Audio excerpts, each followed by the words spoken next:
اچھا جی، حضرت جہانگیر اشرف سمنانی رحمۃ اللہ کے یہ فرمانا طریقت میں، حقیقت میں اور معرفت میں کامل پایا ان کو؟ جی، بسم اللہ الرحمن الرحیم، الحمدللہ رب العالمین والصلاة والسلام علی رسولہ الکریم وعلی آلہ واصحابہ وبارک وسلم۔ اچھا ڈاکٹر صاحب، ایک بات بھی آپ نے بتانی ہے میرے ذہن میں نے وہاں حاضری دی ہے کئی دفعہ، وہ کیا ہے وہ جہاں کہتے ہیں گھومیں اور آپ ہنسی اپنی روک کے دکھائیں، وہ بھی حضرت خندہ کا کوئی ہے؟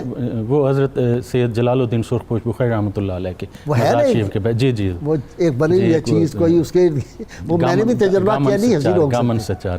اچھا، بسم اللہ الرحمن الرحیم، ولد رسول اللہ صلی اللہ علیہ وسلم، وارث علوم سید المرسلین صلی اللہ علیہ وسلم، حضرت قطب عالم سید السادات ابو عبداللہ حسین جلال الملت والدین مختوم جہانیہ جہاں گشت بخاری اچوی قدس سرہ الاقدس۔ ٹھیک۔ ابو عبداللہ آپ کی کنیت تھی، نام مبارک حسین تھا، مشہور جلال الدین کے نام سے ہوئی۔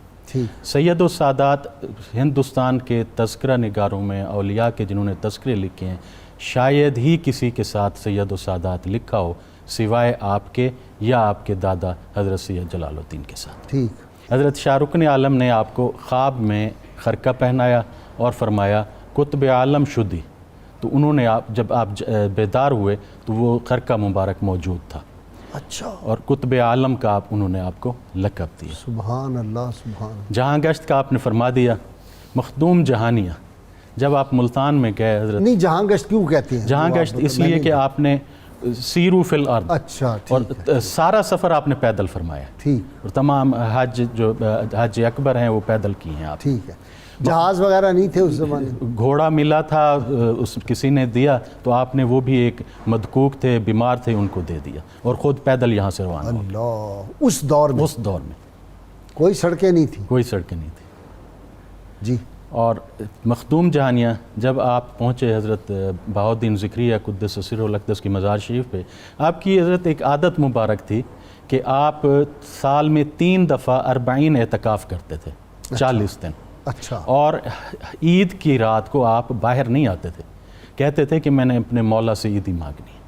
اچھا، تو ملتان میں تھے تو حضرت شاہ رکن بہاؤالدین ذکریہ کی مزار شریف پہ تھے، تو آپ نے رات کو وہیں گزاری اور آپ نے درخواست کی کہ حضور مجھے عیدی دیں، تو انہوں نے فرمایا کہ ترا خدا بمخدوم جہانیہ خطاب کردہ، تمہیں اللہ تعالیٰ نے مخدوم جہانیہ کے نام سے خطاب کیا ہے، واہ، عیدی تو ہم ہی، یہی عیدی ہے تمہارے لیے۔ اچھا، تو پھر حضرت صدر الدین عارف کی مزار شریف پہ گیا تو انہوں نے بھی یہی جواب دیا، جو ان پھر کے حضرت صاحبزادے ہیں۔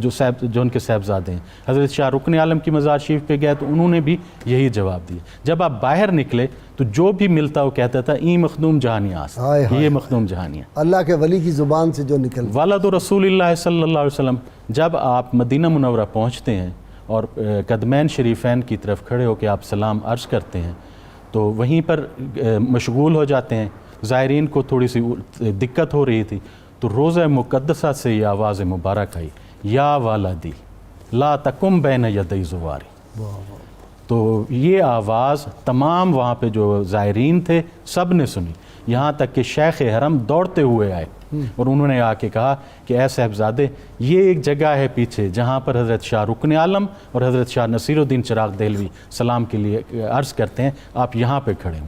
تو آپ ادباً ان سے بھی 2 قدم پیچھے رکے۔ واہ، تو اور یہ ولد رسول اللہ یا ولدی جو حضور نے فرمایا، یہ ایسا معجزہ ہوا کہ وہاں پر مدینہ منورہ میں، مکہ معظمہ میں آپ کو جو ملتا وہ یہی کہتا کہ انت ولد رسول اللہ صلی اللہ علیہ وسلم، اولاد رسول، حضور کی اولاد ہو۔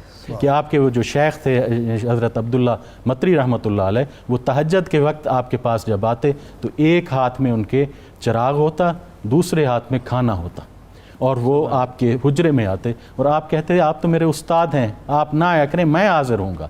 تو وہ حضرت شیخ عبداللہ مطری فرماتے، نہیں، تم قطعاً نہیں آؤ گے میرے پاس، انت ولد رسول اللہ صلی اللہ علیہ وسلم، تم تو حضور کے صاحبزادے ہو، میں آؤں گا تمہارے پاس، میں تمہیں پڑھاؤں گا۔ حضرت عبداللہ یافی رحمۃ اللہ علیہ، جن کا آپ نے انٹرو میں تذکرہ فرمایا، وہاں 7 سال آپ ان کے پاس رہے حرم مکہ شریف میں۔ ایک دفعہ وہ وضو کے لیے انہوں نے برتن اٹھایا پانی کے لیے، تو آپ نے وہ برتن لے لیا، تو انہوں نے کہا نہیں، تم مجھے وضو نہیں کراؤ گے، تم تو حضور کے صاحبزادے ہو.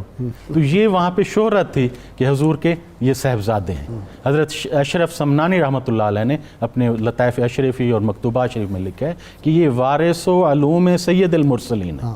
آپ کی ایک کرامت ہم کہیں، لیکن آپ اس کو کرامت نہیں کہتے تھے، کہ ہر سال شب قدر کے جو عجائبات ہوتے تھے آپ ملاحظہ فرماتے تھے کہ کائنات جو ہے سجدے میں، اور پھر آپ یہ کہتے تھے کہ یہ میری کرامت نہیں ہے، اس کا جو ادراک ہے یہ میراث لنا الی رسول اللہ صلی اللہ علیہ وسلم، مجھ سے لے کر میرے تمام آباء و اجداد تک یہ میراث ہے، فی کل سنۃ، ہر حضرت مختوم جہانی رحمۃ اللہ سوروردی علیہ. رنگ. اچھا یہ بھی تو سوروردی ہیں جو شاہ جیونا والے ہیں، حضرت شاہ جیونا کی حضرت سرخ پوش رحمۃ اللہ علیہ اولاد مبارکہ سے. اور یہ حنفی سنی تھے، یہ حنفی سنی تھے جی، اہل سنت سے تعلق تھا. آپ کے بھی سارے وہاں اہل سنت کا تعلق ہے.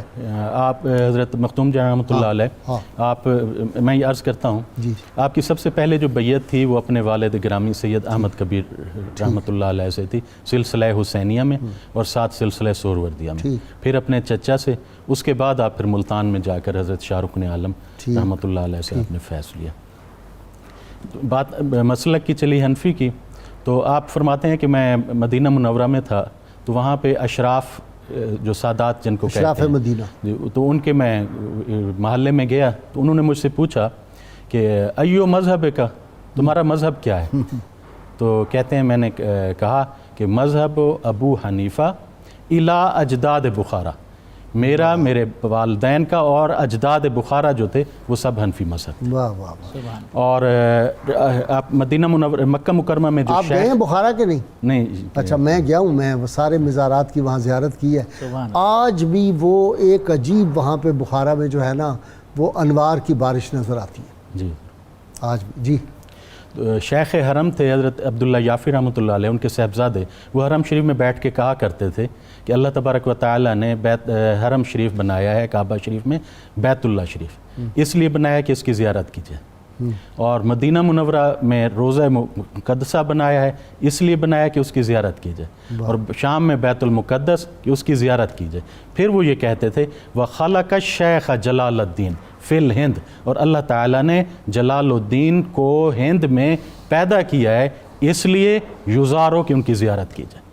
تو وہاں سے حرمین شریفین سے عرب سے لوگ آپ کی خدمت میں حاضر ہوتے تھے. یہ امام یافی ڈاکٹر وہی ہے نا جنہوں نے سیدنا غوث الاعظم پہ کتاب لکھی ہے، بڑی جو اتھینٹک کتاب ان کی. جی تو حضرت اشرف سمنانی رحمۃ اللہ علیہ کہتے ہیں کہ میں جہانگیر اشرف سمنانی رحمۃ اللہ علیہ کہ جب میں آپ کی خدمت میں آیا تو میں ایک رات میں نے جا کے دیکھا حجرہ مبارکہ میں تو آپ کے 7 اعضاء علیحدہ علیحدہ پڑے ہوئے ہیں. اچھا.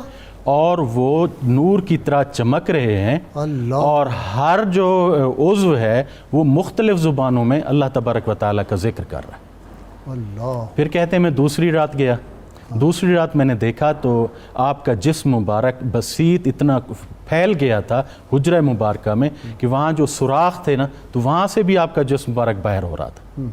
پھر کہتے ہیں میں تیسری رات گیا، تیسری رات میں نے دیکھا تو آپ نور کی طرح ایسے سفید اور شفاف اور لطیف تھے کہ مجھے آپ کے آر پار ہر ذرہ نظر آ رہا تھا. پھر وہ یہ شعر پڑھتے تھے کہ اگر در پا بود یک ذرہ خاک، اگر آپ کے پاؤں مبارک کے نیچے ایک مٹی کا ذرہ بھی ہوتا نا تو نماید سوئے سر ذرہ پاک، تو سر مبارک سے بھی میں دیکھتا تو وہ ذرہ نظر آ جاتا. اللہ. اور آپ کا جو تصوف ہے وہ تصوف صرف یہی ہے کہ الشریعت و اقوالی جو حضور نے فرمایا، والطریقت و افعالی والحقیقت و احوالی. آپ فرماتے ہیں تصوف یہی ہے، حضور کے قول مبارک پہ جو چلا وہ شریعت پہ چلا، جو حضور کے فعل مبارک پہ چلا وہ طریقت پہ چلا، جو حضور کے احوال مبارک دل کا جو حال مبارک تھا اس پہ چلا وہ حقیقت پہ چلا. اور جو شخص شریعت، طریقت اور حقیقت کا عالم نہیں ہے وہ شیخ نہیں ہو سکتا، اور نہ ہی کوئی ولی ہو سکتا ہے جب تک شریعت، طریقت اور حقیقت، کیونکہ یہ قول، فعل اور احوال رسول اللہ صلی اللہ علیہ وسلم ہے، ان پر جب تک وہ نہیں چلے گا تو وہ ولی نہیں ہوگا. اور اخلاق مبارکہ کس طرح تھا آپ کا خلق کہ آپ کہتے تھے کہ حضور انور صلی اللہ علیہ وسلم نے بہت تکلیف سہی. کہ یہاں تک کہ وہ کوئی آتا تھا تو وہ آپ کے کملی مبارک کو بھی وہ کر لیتا تھا. کہتے ہیں میں پالکی میں بیٹھتا ہوں نا میں ہاتھ باہر کر کے رکھتا ہوں کہ لوگ مجھے بوڑھا ہو گیا ہوں, لوگ جو ہے نا میرے ہاتھوں کو کھینچتے ہیں, لیکن میں برداشت کرتا ہوں کیونکہ حضور صلی اللہ علیہ وسلم نے تکلیف برداشت کی ہے. لکھنؤ کے ایک سید وہاں پہ آئے, عرب کے تھے, تو انہوں نے آ کے آپ سے عرض کی کہ مجھے میری خدمت کریں, مجھے کچھ دیں, میں نے لکھنؤ جانا ہے. تو جو کچھ موجود تھا آپ نے دے دیا. تو انہوں نے باہر جا کے شور مچایا خادموں سے کہ نہیں مجھے اور چیز دیں اور چیز دیں. انہوں نے شاید کوئی سخت بات کہہ دی ہوگی, وہ اندر دوڑتے ہوئے اور آقا مخدوم آپ کے خادم جو ہے نا مجھے مارتے ہیں. تو آپ ایسے بیٹھے تھے, آپ نے یوں گردن مبارک اونچی کی اور کہا کہ اگر وہ تمہیں مارتے ہیں تو تضربنی, تو مجھے مار, او تقتلنی, بلکہ مجھے بے شک قتل کر دے, میں اپنا خون تم پر معاف کرتا ہوں. جب اس نے یہ دیکھا اخلاق فوراً قدموں میں پڑ گیا اور کہا حضور مجھے معاف کر دیں. اور ان کا ساری اور عاجزی, جیسے ڈاکٹر صاحب بتا رہے تھے کہ گدائے عالم بگوید, کہ گدائے عالم کے ہیں. آپ سبع سنابل میں ہے کہ آپ ایک جگہ گئے تو وہاں بہت سے لوگ جو ہیں اتنا رش ہو گیا, ہجوم ہو گیا کہ وہ آپ تک پہنچ نہیں پا رہے تھے. تو انہوں نے اس زمین کو چوم لیا کہ جس پہ کہا کہ اس کو چوم لیں کہ اس پہ مخدوم جہانیاں کھڑے ہیں. جب آپ نے یہ کیفیت دیکھی تو قبلہ گاہ صاحب آپ کی آنکھوں سے آنسو آ گئے اور آپ نے فرمایا آہا کہ خدائے من ز من میں بینت, وہ جو رب تعالیٰ میرے بارے میں جانتا ہے, جو دیکھتا ہے گر مغ بینت, اگر آتش پرست دیکھ لے بس صحبتم نہ نشینت, تو وہ بھی میری صحبت میں نہ بیٹھے. گر قصہ خود پیش سگے برخانم, اگر میں اپنا قصہ سگ کے سامنے بیان کر دوں, سگ دامنے پوستین زمن برچینت, اور سگ جو ہے وہ تو اپنا دامن بھی مجھ سے کھینچ لے. ہر کرا دیدم بہتر از خود, یہ شعر پڑھتے تھے, ہر کسی کو میں اپنے سے بہتر دیکھتا ہوں. وہ خود را از ہما گناہ گار تر. آپ کی شوق جو ہے وہ آدمی کو بہت آگے لے جاتا ہے. آپ کی تعلیمات میں ایک ٹرم ہے جس کو میں عرض کرنا چاہوں گا وقت کی کمی کے پیش نظر رکھتے ہوئے, بصیرت اور بصارت. اللہ تبارک و تعالی کو, اللہ تعالیٰ کو دیکھنا دو طرح سے ہے. ایک ہوتا ہے ادراک, ایک ہوتا ہے رویت. ایک ہوتا ہے رویت, ہاں رویت. ادراک یہ ہوتا ہے کہ کسی چیز کو اس کی جہات اور اطراف کے ساتھ دیکھنا, یہ اللہ تبارک و تعالیٰ کے لیے جائز نہیں. تو یہی فرمایا کہ لا تدرکہ الابصار. دوسری ہوتی ہے رویت. رویت یہ ہوتی ہے کہ کسی چیز کو اس طرح دیکھنا کما ہوا جس طرح وہ ہے. اگر وہ جہت اور اطراف میں ہے تو جہت اور اطراف میں دیکھیں, اگر بغیر جہت اور اطراف کے ہے تو بغیر جہت اور اطراف کے دیکھیں. تو آپ فرماتے ہیں یہ جو رویت ہے یہ جائز ہے. کیوں؟ کیونکہ اللہ تبارک و تعالیٰ خود فرما رہا ہے وجوہ یومئذ ناظرۃ الی ربہا ناظرۃ, کہ اس دن کتنے چہرے تر و تازہ ہوں گے جو اپنے رب تعالیٰ کو دیکھ رہے ہوں گے. پھر حضور انور صلی اللہ علیہ وسلم 14ویں کی رات کو آپ باہر تشریف لائے تو آپ نے 14ویں کی چاند کو دیکھا اور فرمایا انکم سترون ربکم عیانا, تم اپنے رب کو اسی طرح واضح دیکھو گے جس طرح اس چاند کو تم دیکھ رہے. تو رویت رب تعالیٰ کی جائز ہے. پھر آپ فرماتے ہیں دو طرح سے دیکھنا ہے, کیونکہ دو طرح کی آنکھیں ہیں, ایک چشم سر ہے, ایک چشم قلب ہے. چشم سر کا جو دیکھنا ہے اس کو کہتے ہیں بصارت, اور یہ خصوصیت ہے حضور انور صلی اللہ علیہ وسلم کی, ما زاغ البصر وما طغی, یہ جو فرمایا. اور جو چشم قلب کے ساتھ دیکھنا ہے, جب دل کی سیاہی دور ہو جاتی ہے, اس کی آنکھ کی پتلی کھل جاتی ہے, تو اس وقت ولی کوئی مہینے میں ایک دفعہ دیکھتا ہے رب تعالیٰ کو, کوئی ہفتے میں ایک دفعہ, کوئی ہر نماز میں, کوئی لمحہ بلمحہ. اس نے پوچھا کہ عین ذات کو, آپ نے فرمایا واللہ عین ذات میں بینت, عین ذات رب تعالیٰ کو دیکھتے ہیں, اور یہ ولی کی بصیرت ہے. اور حضرت علی کرم اللہ وجہ نے فرمایا جو کہ لا اعبد ربی ما لم ارہ, آپ فرماتے ہیں کہ یہ چشم بصیرت سے تھا, کہ وہ چشم بصیرت سے دیکھتے تھے. بصارت صرف حضور کی خصوصیت. پھر آپ فرماتے ہیں کہ جو رب ارنی ہے, تو آپ فرماتے ہیں کہ حضرت موسیٰ نے دل سے دیکھا ہوا تھا, وہ انہوں نے جب اس میں مستغرق ہوئے، مدہوش ہوئے رب تعالیٰ کے ساتھ کلام میں، تو انہوں نے سمجھا میں جنت میں ہوں، کیونکہ جنت میں اس آنکھ سے دیکھنا سب کے لیے ہے۔ تو انہوں نے یہ سمجھا میں جنت میں ہوں، اس لیے وہ عرض کر بیٹھے کہ رب ارنی، تو اللہ تعالیٰ نے جو فرمایا لن ترانی، تو اس میں اللہ تعالیٰ کی یہی حکمت تھی کہ جب تک میرا حبیب نہ دیکھے کوئی نہ دیکھے۔ پھر آپ فرماتے ہیں ما زاغ البصر وما طغى، کہ بلے اس کی عجیب تفسیر جو وما طغى کی آپ نے فرمائی ہے نا، وہ میں عرض کر دوں۔ آپ فرماتے ہیں حضور صلی اللہ علیہ وسلم کو رب تعالیٰ یہاں بھی تو دکھا سکتا تھا، میں اوپر کیوں لے گیا؟ تو فرماتے ہیں قاب قوسین او ادنا، یہ وہ مقام ہے جو نہ دنیا میں ہے نہ آخرت میں، چونکہ رب تعالیٰ نے فرمایا دنیا میں نہیں دکھانا، تو وہاں اس مقام پہ حضور کو لے گئے جو نہ دنیا میں تھا نہ آخرت میں تھا۔ پھر ما زاغ البصر وما طغى، جو عام تراجم میں ہم یا تفاسیر میں دیکھتے ہیں، اس میں یہ ہے کہ آپ نے ٹکٹکی باندھ کے دیکھا اور حد سے نہ گزرے۔ آپ اس کی تفسیر یوں بیان فرماتے ہیں کہ حضور صلی اللہ علیہ وسلم جب قاب قوسین او ادنا کے مقام پر آپ پہنچتے ہیں تو آپ انتہائی ادب ملاحظہ کرتے ہیں کہ چشم سر را بخوابانید، چشم سر کو آپ بند کر لیتے ہیں، سلا دیتے ہیں، اور بچشم دل بدید، دل کی جو آنکھ ہے اس سے دیکھتے ہیں، پہلے اپنی بصیرت کو مقدم کرتے ہیں بصارت سے، پھر اس کے بعد آپ چشم سر، پس چشم سر را کشاد، پھر آپ اس چشم کو کھولتے ہیں، اور یہ دیکھنے کا انداز اتنا حضور کا پیارا تھا، ادب اتنا پیارا تھا کہ رب تعالیٰ کو اتنا پسند ہوا کہ رب تعالیٰ نے دوبارہ بھی حضور کو کہا کہ پھر بھی دیکھ لیں، وَلَقَدْ رَآهُ نَزْلَةً أُخْرَى، یہ اس کی تفسیر ہے۔ اور جو چشم بصیرت سے آپ نے پہلے دیکھا وہ یہ تھا کہ جو قرآن مجید میں ہے سورۃ نجم مبارک میں کہ ما کذب الفؤاد ما رأى، کہ دل نے نہیں جھٹلایا، یعنی آپ نے اس وقت بصیرت سے بھی دیکھا، بصارت سے بھی دیکھا، اور جو بصیرت نے جو دیکھتی تھی بصیرت وہی تھی جو بصارت نے دیکھا، اور اس میں کوئی فرق نہیں تھا۔ واہ، حضور کی آنکھ حضور کا دل ہے اور حضور کا دل حضور کی آنکھ ہے، حضور کا دل اور حضور کی آنکھ، یہی سے نکلا کیوں ڈاکٹر؟